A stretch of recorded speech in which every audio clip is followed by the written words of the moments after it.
nosotros a David Rica. Él es uno de los sobrevivientes de estos atentados terroristas.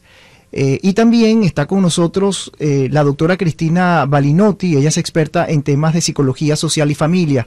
Gracias a los dos por estar con nosotros. Muchas gracias, Luis.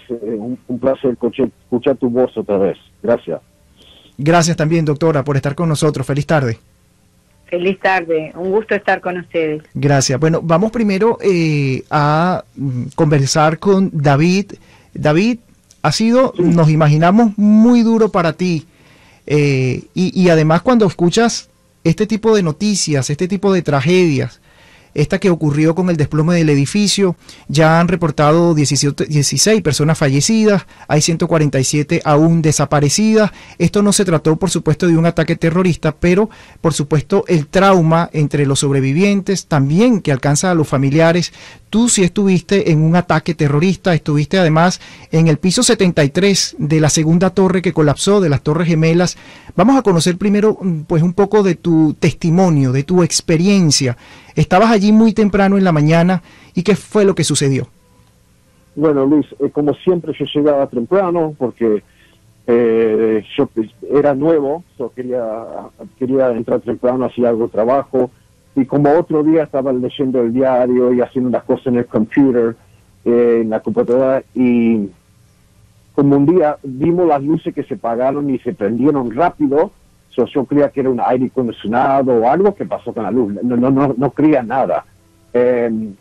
Entonces vi una persona que tenía, yo estaba en el segundo World Trade Center, una persona que tenía la oficina que estaba mirando al primer tower. Él vio que estaban papeles, todo, él salió gritando. Yo nunca me olvido esa cara de él gritando de tanto susto. Todos salimos. Yo no sabía lo que estaba pasando. Yo enseguida me levanté del desk y fui caminando, no sabía, o caminando, corriendo, no sabía lo que tenía que hacer. Estaba tan nervioso porque la gente estaba en pánico. Y después entramos en el staircase, en la escalera, para bajar abajo. Esto es lo que es tan difícil, lo que siempre me agarra a mí hasta ahora, este día, porque nosotros estamos bajando la escalera 73, 72, y la gente está saliendo de todos los pisos. Pero yo me acuerdo cuando yo estaba en la escalera en los 30, me acuerdo el número 3, que vi ahí, que estaban ahí adentro de la escalera, como 35, 36. Y eso cuando pegó la segunda avión, porque los otros creían que era un accidente. Esto es una sorpresa muy grande, que es lo peor para una persona, para mí. Y el avión pegó, la segunda avión pegó el edificio mío cuando yo estaba ahí bajando.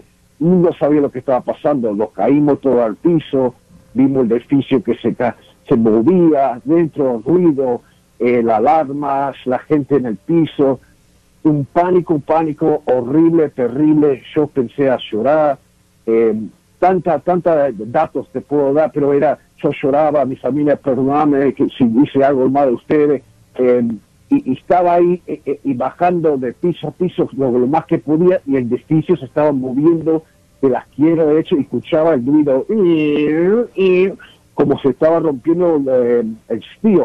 Sí.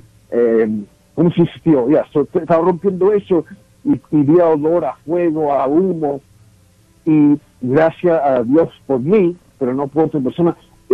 Yo cuando bajé abajo, un amigo, yo estaba en el 30 algo, los amigos míos de Morgan Stanley estaban de como 10 escaleras para arriba, y cuando yo salí, el edificio mío primero se empezó a bajar rápido, sí. Y yo de 100 salí hace 3-4 minutos, Luis, y por Dios o algo, pues yo salí, y yo vi el edificio mío cayéndose tan rápido, y amigos míos que estaban en el 10 pies para arriba, porque salieron 1 minuto más tarde, 2 minutos más tarde, ellos no salieron. Eso hasta este día, y ahora que escucho esto, lo que está pasando, es algo muy triste, muy grave para mí.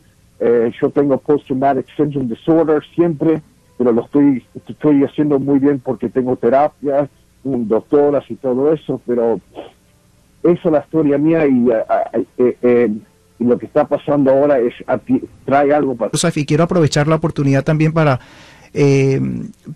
preguntarle a la doctora Cristina Balinotti, recuerden que ella es experta en temas de psicología social y familia, sobre lo que estamos conversando y lo necesario que se hace en este momento atender desde el día prácticamente 1 a las personas afectadas, doctora, y además a propósito de esta experiencia que acaba de usted de escuchar, de David. Sí, es importantísimo, porque lo que se presenta, y lo relataba muy bien el señor aquí en tu programa, este sobreviviente de algo tremendo, es el sentimiento de culpa. ¿Por qué yo y no los demás? Y entonces ese sentimiento de culpa forma parte de la miríada de características del estrés postraumático.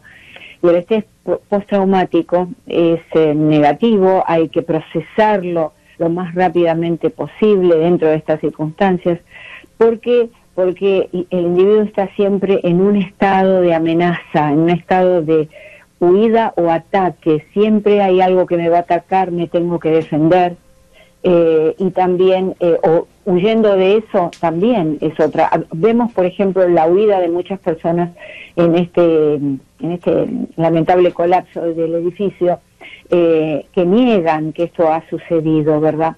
Y también tenemos aquellos que quieren ser proactivos, que es una manera de atacar la situación, quieren participar, le piden a las autoridades, le han pedido de hecho ir a ver el sitio, la zona cero, y los han llevado de manera muy conveniente, porque para estos casos lo ideal es justamente que la persona que comienza el proceso de duelo, que pueda ser activo dentro de eso, dentro de lo posible, es tener el sentimiento de que está ayudando, de que está colaborando con algo. El duelo es un proceso que se tiene que hacer, porque, por ejemplo, hay un antes y un después, y lo decía muy bien tu invitado, David. Pues David lo decía muy bien. Es decir, en que la persona era de una manera, cambia la vida por completo, ¿eh? Entonces, estas son cosas que tenemos que tener cuidado. El proceso del duelo tiene que ser un proceso de 6 meses, 1 año, de la negación a la aceptación de que esto sucedió y poder continuar con la vida de uno. Lo cierto es que en estas tragedias no dura 6 meses o 1 año. Puede permanecer mucho tiempo y afectar la vida personal y la vida de relación, y afectar la salud, sí, porque sabemos que muchas personas han contraído enfermedades graves después de esto y de no haberlo procesado como el cáncer, de modo que la ayuda que debe haber, y hay un centro, un equipo de trauma afectado a este colapso, y que está, por supuesto, dando ayuda a los sobrevivientes o a los familiares, tiene que ser de por vida. Tiene sí, que ser de por vida, o por lo menos todo el tiempo que la persona lo necesite. Doctora, y recordar también que este trastorno por estrés postraumático no solo viene, diríamos, es un episodio dramático, ¿no? Puede ocurrir también una persona que fue secuestrada, una persona que participó en la guerra, una persona también que sufrió un accidente aéreo también y que han quedado, pues han sido sobrevivientes o han quedado también con alguna dolencia de algún tipo de accidente de tránsito, también una balacera, una persona que se salva o que tuvo heridas de bala, pero vivió esa situación dramática, por supuesto tiene que recibir ayuda psicológica, ayuda psiquiátrica, y como nos acaba de decir David, y fíjese doctor y amigos oyentes, cómo David ha dicho que sigue escuchando y cuando ve este tipo de tragedias rememora y sigue escuchando esos ruidos. Yo le pregunto a David, en este momento, David, ¿superaste las pesadillas o has tenido más pesadillas? O cuando ves este tipo de noticias rememoras esos duros momentos. Sí, lo remoro enseguida. Y como dijo la doctora, lo remoro, pero enseguida, cuando pasó esto, yo busqué ayuda enseguida a la doctora, o sea, al grupo que yo tengo. Eso es lo que yo hice. No hice eso cuando me pasó esto en 2001. Yo esperé 5 años y era terrible. Y como dice la doctora, tenemos que agarrar ayuda enseguida, y es la realidad de mi vida ahora lo acepto, que esta es mi vida, y lo tengo que aceptar, que mi vida va a ser, si es para el resto de mi vida, está bien, lo hago, pero voy a necesitar ayuda, porque mira lo que pasó, tan feo lo que pasó, y enseguida, en un segundo, me viene para atrás la de memoria. En un segundo, enseguida. Y esa noche no podía dormir, nada, era terrible, pero agarré ayuda enseguida al World Trade Center Health Service. Le digo, mira, tengo muchos sueños, muchos ruidos, estoy nervioso, estoy todo. Y ahora estoy más calmado porque enseguida llamé para la ayuda. Ya, sí, y para finalizar le pregunto a ambos las oraciones de la cantidad de personas que en este momento están haciendo, porque no van a perder y no han perdido las esperanzas de encontrar a sus familiares vivos debajo de estos escombros. ¿Cómo, diríamos, ha sido la fuerza de la oración, doctora? Bueno, desde la física cuántica sabemos el poder de las oraciones conjuntas.